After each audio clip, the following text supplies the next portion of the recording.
What's up, good people? It's your boy Onyxe back with another review of the Real Housewives of Dubai. This is episode 6. Got my notes with me. This episode was called Deserted Friendship. So let's get started. So pretty much episode 6 picks up from episode 5 with the Talina and Brooks having an issue. And during all that, I'm trying to get my brain right because I'm also, little disclaimer, my stomach's active for me, but thankfully, I'll be able to get through this review, so I'm just kind of a little off. Okay, so during Talene and Brooks's back and forth about their talk, and Talene feel like Brooks instigates, and Brooks is like, you know, pretty much saying, no girl, I'm just trying to tell you what's been going on, and Brooks feel like, well, this is what I believe, and all that back and forth. Sarah tries to help out Brooks. Obviously, for those who've been watching, Sarah and Brooks are really good friends. Sarah tries to help out Brooks, so you know, Brooks right now, unfortunately, you know how Brooks gets. When she's in defense mode, Brooks comes off very, whatever you say don't matter, blah, blah, blah, blah, blah, I don't care, don't want to hear it. And Talene's trying to get her point across, and Talene's getting frustrated because Talene's like, if you're my friend, you want to hear me out. And Brooks like, girl, honestly, I don't care what you got to say. But Sarah's like, no, Brooks, you can't say like that. You obviously care about Talene. Don't go that place. Don't do that with her. But Sarah trying to help Brooks. Like, Brooks is not upset with Sarah. Sarah's not upset with Brooks. But she's like, girl, don't say that. You know you don't mean that. And Stanberry's like, want to sit next to Sarah, like, Sarah, what are you, her mouthpiece? Basically. And then Sarah's like, no, I'm just trying to help guide her to say the proper thing in this situation. And while I get what Sarah's doing, I would say one thing. You know, I don't really think Sarah's being Brooks' mouthpiece, and that's not because I like Sarah. That's not no bias there. Thing is, I know Sarah meant well, but Sarah, when you speak up for your friend, you can't say, oh girl, you shouldn't say that, say this instead. No, if Brooks is speaking her truth, you gotta let Brooks talk. Whatever she's feeling, even if she's speaking from anger, which to me, a lot of times when people speak from anger, it is truth. Even if Brooks is speaking from anger, you gotta let Brooks speak her own piece. You can't tell her, oh no, Brooks, that's not what you really meant to say to Talene. That's not what you really meant to say. You don't really feel that way. So Stanberry like, Sarah, were you her mouthpiece? Then Stanberry and Sarah getting a little bit arguing. Because, you know, Sarah's trying to defend herself like, I'm not no one's puppet. And Stanberry like, yeah, you act like a puppet. You acting like, speak like a person. You're like a, as Lisa said it best in her confessional, Sarah acts like a walking meme. Like those inspirational memes, which I see on Instagram a lot, and actually I like Sarah, but sometimes she does act like an inspirational meme. And I don't think, like, not, obviously the woman's not robotic. The woman has a personality, a mind of her own. She's just not like, okay, if you think positive, positivity will come your way. She's not like that 24/7, but she does act like that from time.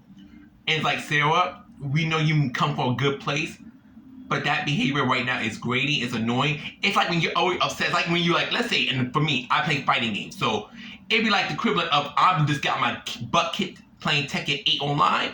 And so I'm saying, okay, Honest, you did your best, champ. Don't let it bother you. You'll get him next time. I'd like want to like turn around like, you don't get the away from me. Because I'm like angry now. Let me just deal with my anger. Let me woosah down.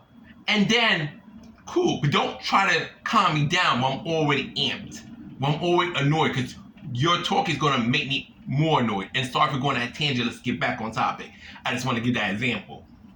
So Sarah Stanberry gets into it for a little bit, then but you know, the girls, things kind of calm down via Brooks, because basically Talene wants to get back to talk about her and Brooks.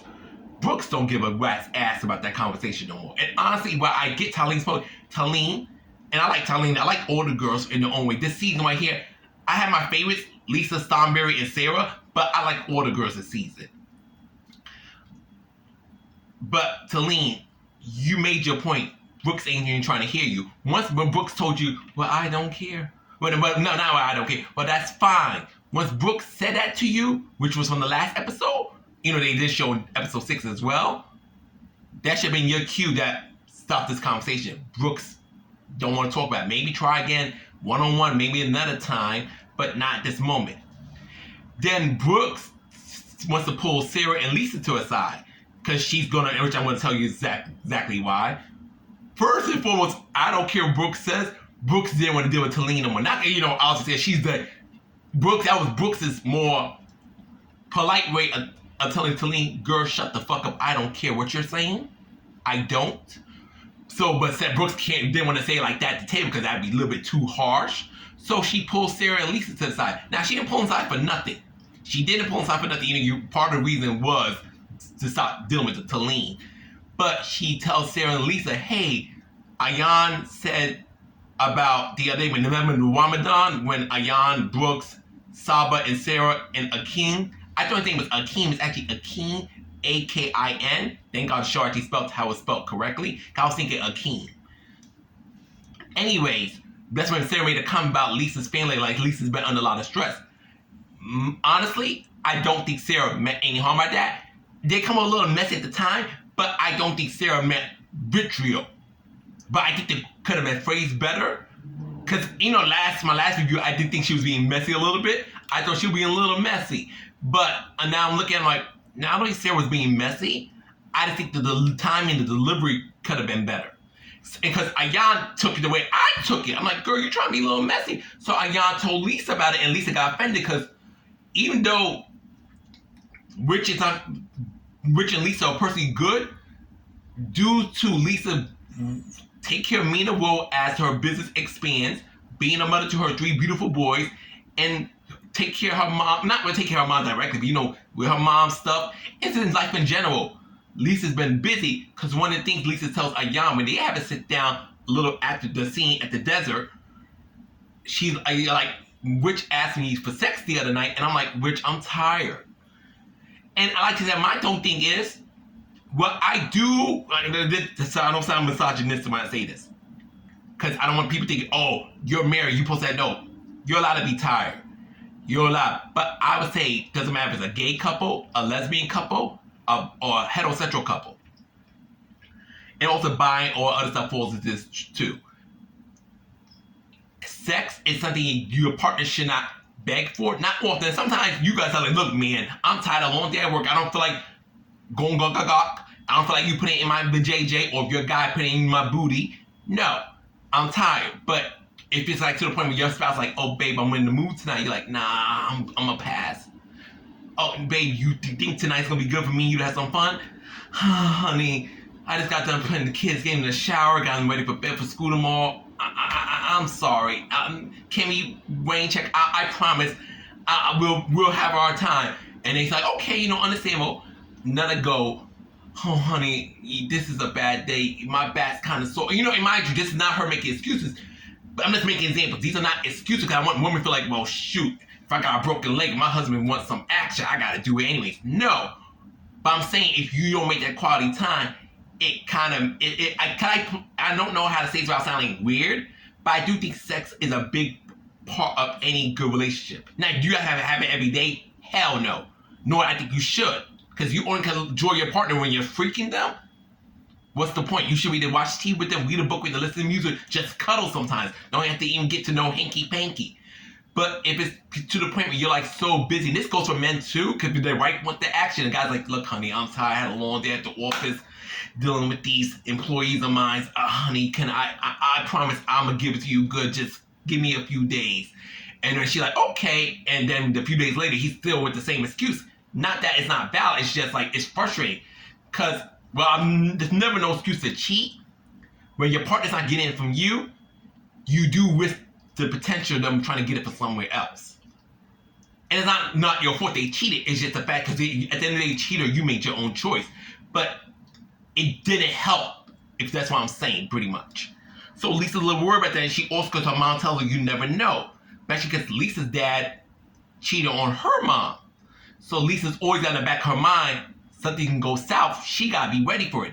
And that's not that she wants it to go south, but it's being realistic. And honestly, I can relate to that because while I love all my friends, and I pray that goes to my roommate, my friend, my neighbors, my friend Damien, Chris, whatever. But I hope those friendships last through the day I perish and reunite with Asen, hopefully. I can't put nothing past people where something might change. And that is scary, but that's life. I don't want it to happen, but it's not impossible. So I get Lisa's concern, but like I said, I definitely think Rich loves Lisa, and I don't think Rich will leave Lisa. I will pray that they're together to Lisa's, and I hope they're together to they're as old as Lisa and likes to act like Stormberry's as old. If that makes sense. But anyways, that was a cute scene. Let me go back to my notes now because I'm a little off. Plus, it's hot in my room so I can't have my fan on. Because otherwise, some of you guys, not all of y'all, some of y'all complain y'all can't hear me. Speaking of my girl Sarah, so the next scene, Sarah is at home with her son. Her son is very lively, a very lively young man. Boy, Sarah's gonna get it when he's in those teen years. She's gonna get it. Boy, she's gonna get it. But basically, Sarah's at home and telling her son, Akeem, the guy she's seeing, is about to go back home to Germany where he's actually from. So her son's upset, but he understands. Sarah sends him to the moon because now Akeem comes over and they're gonna have a one-on-one talk. Now I'm gonna say this, Sarah, I adore you. You probably would never seen none of my reviews, but I absolutely adore you. You're one of the few people in my life I would love to meet. But Sarah, I'm gonna say this much. I didn't like this conversation you did with Akeem. My whole thing, I understand religion, and I understand how your dad took care of your mom. Your dad was the provider. But I think in modern times, when a woman goes to a man, I need you to do this, you're the caregiver. You do that. You're the man that has da. But at the same time, you don't get to boss me around. I'm like, Sarah, you can't have it both ways. Let's say Akeem, I think Sarah has more money than Akeem. First of all, no shade to Akeem. But if Sarah, and let's go to scenario. Sarah and Akeem get together. Sarah and Akeem get married. That's now husband and wife. That's crazy. And Sarah looks at Akeem like, okay, Akeem, this is my money, but your money is not my money too. I need you to do everything. You're going to pay this bill, that bill. You're going to pay for my son's schooling. Are you kidding me? Are you kidding me? Not in this day and age. I understand Islam. I'm not trying to go disrespect no one's religion. Let's clear that up. I'm not disrespecting no one's religion. But I think that is a very old and poor mindset to have about a marriage. A marriage to me, I don't give a wax ass what anyone said. It's gotta be 50-50. Now, the man can provide and do everything. That's fine. Or in that case, if a woman wants to be the provider and it's like, no, baby, just don't cheat on me, treat me good, don't abuse me. I don't mind being the provider. That's fine. But if you go to a man, yeah, you gonna be the man in the house. You're responsible for everything. But you can't boss me around either. I'm still allowed to be an individual. So either Akeem gets full control, since he's the man that says he's responsible for everything, you need to submit to him. So if we're playing the old-fashioned game, I gotta put this fan on a little bit. Oh, this feels good. Poor, this is already passed. Either Akeem gets to call all the shots. I mean, don't get more, as long as he's not abusing you, nothing good, but he gets to call all the shots if he gotta take care of everything, or it goes to a 50-50 where you both help each other, but you both still maintain your independency. You still maintain your own self. And that's why I think Akeem, because I want to talk about the mid-season trailer, but I might do that another day because I also want to get through this review because honestly, I almost didn't feel like doing it, but I would feel like a piece of crap if I skipped, because I'm always telling people, watch Real Housewives of Dubai. Watch Real Housewives of Dubai. So as a person who's a fan of the show, I gotta be committed even when I'm just glad I'm not throwing up or nothing. Think I was just bowel-related problems in my stomach. Anyways, TMI on that. But you can't want this man to be a provider, but yet he can't be bossing you around. Girl. But one thing I'm glad that Akeem did tell Sarah before he left Sarah. I'm letting you know right now. Well, there's because there's haram, as Lisa said last week. Sarah and Akeem has not been doing nothing nasty. At least they're not supposed to due to their religion. Not saying they didn't, because I'm not living with them. I'm not Sarah's shadow. I'm not Akeem's shadow. But based on what I've seen, and it's only what I've seen on TV, I think they've been keeping with the religious respects. Akeem, before he left, he told Sarah, look, if you want to even have a chance of me taking you seriously, you can't be dealing with no other guys. And I agree with that. Especially considering what she wants from Akeem, should he decide to go to the next level with her. But that was whatever. So now let's get to the next thing. Okay, let me talk about. Okay, the scene with Stormberry. First and foremost, this confession with Stormberry with that red dress with her hair, like in her blonde hair down, like in a little, gave me the Roaring 60s, 70s, Roaring 60s. It had a very classy lady look to her. I loved it. It was her best confessional look so far, and none of her confessional looks were bad at all. But Stormberry starts talking about Sergio. Sergio's family is still there. And basically, Stormberry's getting ready to, go out, take care of something. And she tells Sergio, I love you, but You can't be under my ass 24/7, which he's right. That's, yes, you're her husband and she does love you and you love her. But you can't be under her ass 24/7. You gotta do your own thing. Which is why I was so happy he didn't come to the desert trip that Stanbury set up for the girls. I was so happy his ass stayed home with his family. Because I'm watching Housewives. But anyways, getting back to what I'm saying with Sergio, as Stanbury goes out, Sergio's family, particularly his mom, asking her, how do you think this marriage is going to work out long term? And Sergio, Sergio's kind of resisting because he's not trying to hear it. But the main thing from that was Sergio's mom straight told her, Stanbury don't want to have no baby for you. And I'm going to be real with you. And I like Stanbury, but she sees it, she don't. But if she does, you don't want to have that man's baby. I'm going to keep a buck. You ain't trying to, no. Just no. And Sergio thinking you want to have his kid is ludicrous. And while I personally disagree with the mom one day, I think Sergio would be a great dad. I stand 10 toes down on that. But Sergio gonna have to be a great dad with someone else's eggs. Because it's not gonna be Stanbury's. Stanbury don't want no more babies. Especially the scene she had with her daughter Jasmine, which I really want to talk about, is another reason Stanbury ain't trying to have no kids. And I get it, not only her age, because I don't want to keep age, because people who have babies in their 40s and 50s, not great, because as you get older, the chance of your baby coming out messed up increases. But let's not act like people ain't saying have babies at ages when that should be near the grandpa age.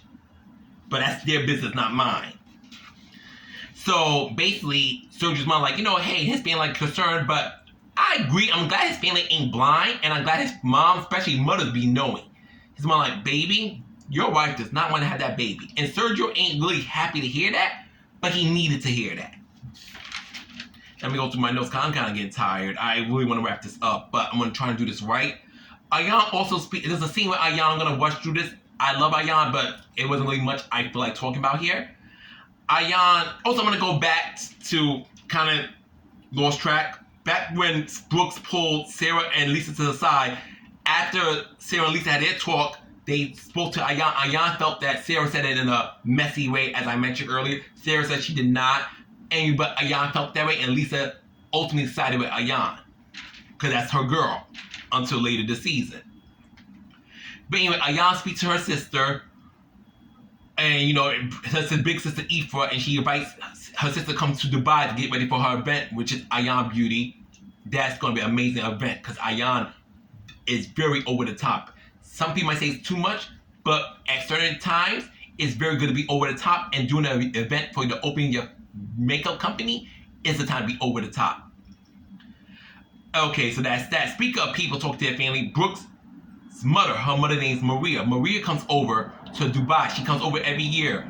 She came to see her daughter, but also came to see her grandson Adam, because Adam's having his birthday. And while Brooks' mom is in Dubai, she shows her mom her business, the glass house, looking fantastic. That's a beautiful looking store. Beautiful. I don't care how people feel about Brooks personally. I love what she did with the glass house. And but during that time when they're having a little family time, one thing Adam does say, and I do want to cover this, if nothing else, and I understand Brooks is working hard. I'm not mad at Brooks, but Brooks, you gotta find the time, because when that boy said the reason he don't talk to you like that because you come home super late, like he just talks to his dad Zoran. Brooks, I know you busting your ass. I know you are, and that's what I tell you. Sometimes I feel like you too extra, sometimes you too headstrong. But I know one thing, you are a damn good mom. But you gotta make time for your son, because even though you are working hard, as gonna get older, he's gonna resent you for not making that proper time. Speaking of resentment, I'm gonna get to another family scene. And a scene I really want to get to mainly before I end this review. So, Stanbury goes out. First, this was surprising. Stanbury didn't end up going to the college tour with Yasmin and her ex-husband Sim. She didn't end up going because, unfortunately, from episode 5, Stanbury's house wasn't finished and she couldn't leave Dubai because they needed her to be at the new house getting things ready. So she didn't go to the college tour with Yasmin, which was very unfortunate. I know Sergio's ass was happy, but I really wish Stanbury made that college tour. I really wish he did, because I know it meant a lot to Yasmin. But anyways, Yasmin comes back from the States, and Stanbury's having a dinner with her daughter. they order food where Yasmin orders the food. And, you know, as they're talking, Starberry asks her how everything going with college. Are you worried about living on your own? Yasmin's like, no. And the reason I'm like, because Starberry, she's going to be good because she's used to you living with her, but not being there at the same time. So, and all your other kids probably feel the same way, which is unfortunate. Not saying you're a bad mom, but Starberry, you're... One thing I like Starberry this season, but I will say, I speak my mind. Starberry is such a rigid woman in a sense. Like, she's like, well, you ain't starving, right? You got clothes on your back, right? Your needs are met, right? Yes, mom, but mom says your needs are met, right?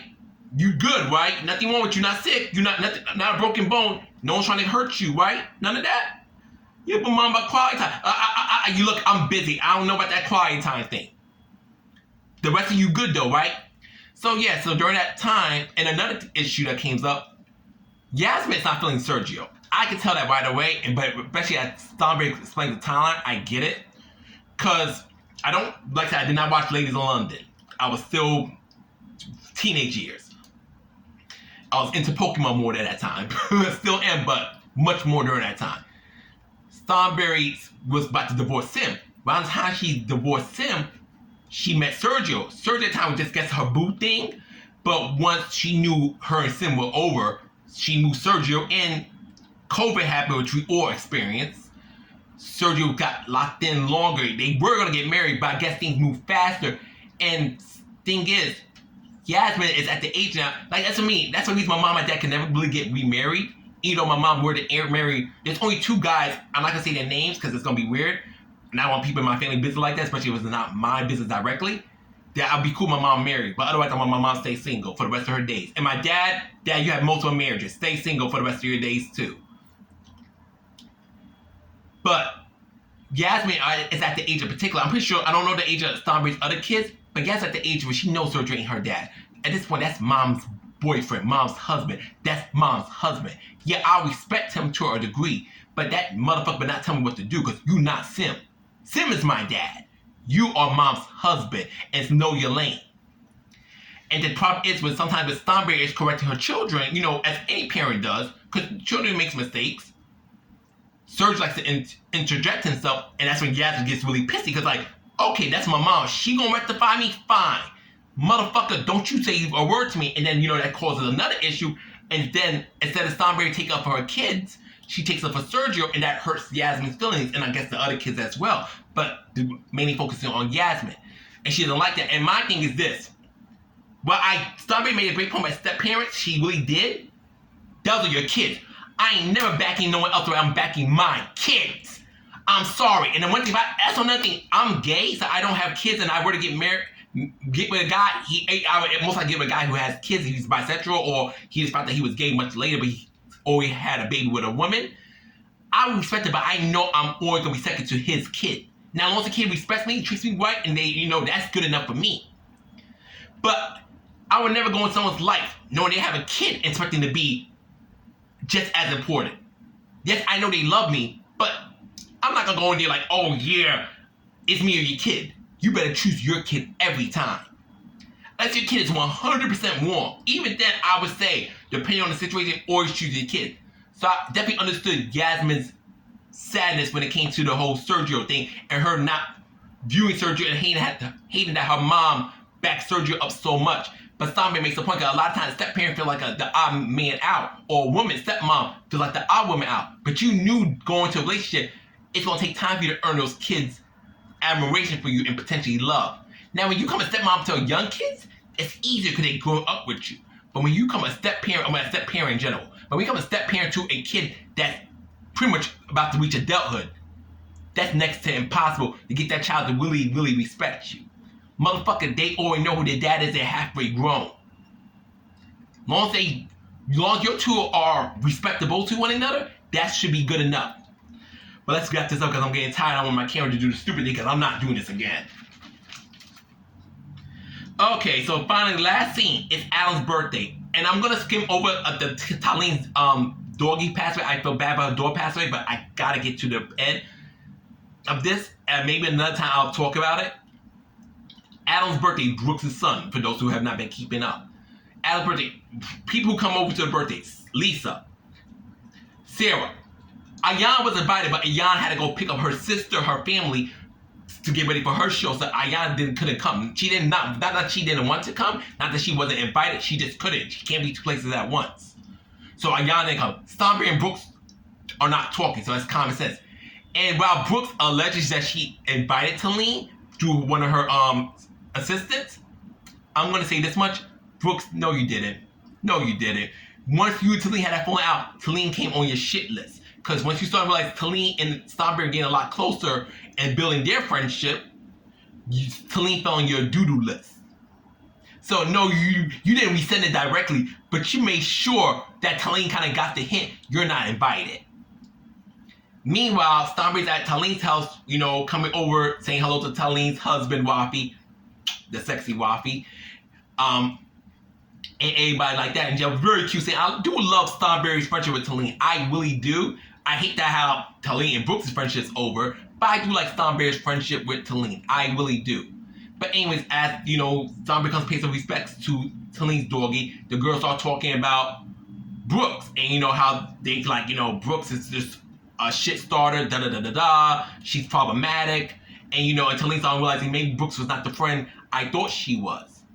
And the Starberry's like realizing, now that Brooks out there, I'm getting to know Talene. Oh my God, I actually like this girl.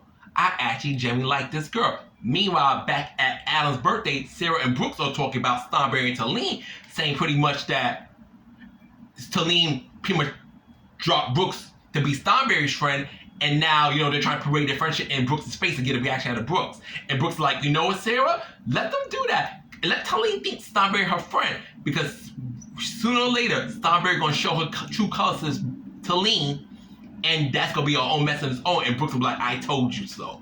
So basically, that's how the episode ends. Anyways, episode 6 was not my favorite. Not my favorite, but it wasn't a boring episode either. But I really hope more people get the show a chance, because I love the Real Housewives of Dubai. I wouldn't be doing this review sweating like a motherfucker if I didn't love the show. So I do hope people watch, and I hope, you know, the ratings is up from last week. Last week's ratings was horrendous. Anyways, that's all for now. Peace and take care. I love you guys. Thank you for watching my reviews. I appreciate it. Peace and take care. Honest play out. Ciao.